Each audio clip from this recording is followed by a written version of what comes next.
Hi everyone, this is Aaron for Zollotech, and we're going to take a look at the Invisible Shield. This is actually the ZAG HD for the iPad. And you can see they've placed a couple labels over here for the new iPad. That's because the iPad 2 is pretty much the same, and it used to fit on that as well. I'm assuming that's what it says under here. But either way, this is a ZAG HD. Now, ZAG HD is an upgrade from the previous ZAG in that it adds clarity and a more glass-like feel. I actually have it on my iPhone 4S here, and it's really nice. It's hard to tell it's on other than that it's made for a case, so it has a little bit of a lip here so that the case can fit over it and not interfere with the ZAG. But overall, really nice. Has stayed put, you can see here.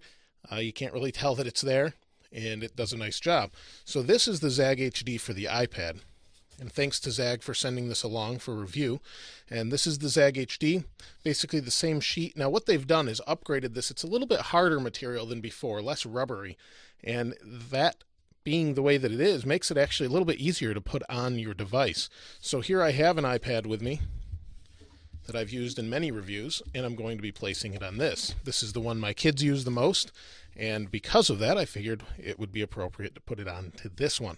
So I'll go ahead and place it on here, and what you want to do is wash your hands, wipe the screen down, get it perfect, put the ZAG HD on, let it sit overnight, and then look at it in the morning, and it will be bubble-free and look really nice. So I'll go ahead and start placing it on, and we'll take a look at it in a little bit.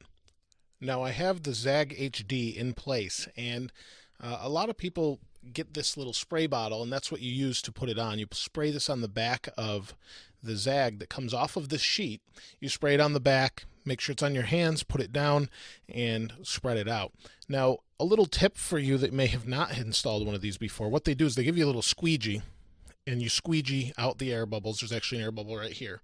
You squeegee out the air bubble. If it's not sliding well, spray a little of that solution on the top of it. But other than that, what you want to do, at least that I find, is when I'm installing it, instead of just wiping all of that liquid back into maybe through the seal if it was broken, what you want to do is I hold it like this and put a little thing underneath it. You can see there's a few drops around on the table here. What I do is I squeegee away from it. So what it's doing is it actually hangs upside down and falls out the side. And that way it does not land all over everything I have inside the iPad and damage it. Now you are supposed to keep your iPad off for 24 hours when you do that. And a lot of people say that's a long time. You know, in my particular case, I don't. It's actually on while I do it, but I've done it enough times that I don't get water anywhere near any of the ports or anything because, well, I've done it a few times. Now, what you'll see here, I don't know if you can see it in this light, but there's streaks and things under this screen. There you go. You can see the streak under the screen. Now, those go away over time, so give it 24 hours, and those generally just disappear. Don't be alarmed that it looks pretty crappy when you first put it on. It will clear up. It will look really good afterwards. Just take your time, go around it, get all the air bubbles out around it. I have some air bubbles right in this little edge here. Not a big deal. Squeegee them out. And the touchscreen works great still. You can see it's sliding the lock. But we'll take a look at it after it dries so you can see the difference. And this actually has a ZAG HD on it that's dry. Looked like this before with all the streaks in it and things, and clears up. So give it some time and we'll take a look at it in a moment. The ZAG's been on a couple days now. It's actually fully applied and installed, and I was able to get the majority, if not all, of the air bubbles out that's over the screen. There are a couple that are right here and right here. Very hard to tell on the white iPad. Actually, in fact, when my kids use this, which this is the iPad they use the most, they really don't touch the new iPad. They didn't even know it was on here until I mentioned it to them, and they're like, oh yeah, there it is. So they saw it, but not until after I mentioned it to them. It's very clear. And let me bring it up closer so you can see. Use my fingers here. It'll refocus. And you can see there's my TiVo app.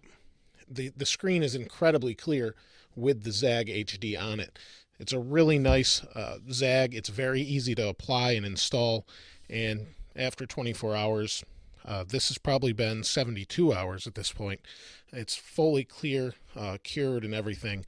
It feels just like the glass. I don't know what they've done, but it really feels like the glass. It's not as rubbery as the old one, and it's much nicer than the other ZAGs of the past. As far as the orange peel effect that you do see with some ZAGs looking down it, You really can't see it. I mean, there may be some, but if there is, it's very hard to tell if it's actually there. Maybe with the screen off, you could see it a little bit. When the screen's on, it's pretty much impossible to see the orange peel effect.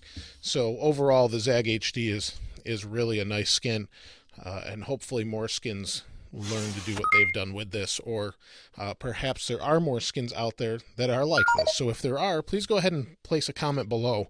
But overall, I really like this Zag HD, and it's definitely worth checking out. As always, if you haven't subscribed, please go ahead and subscribe. Thanks for watching. This is Aaron. I'll see you next time.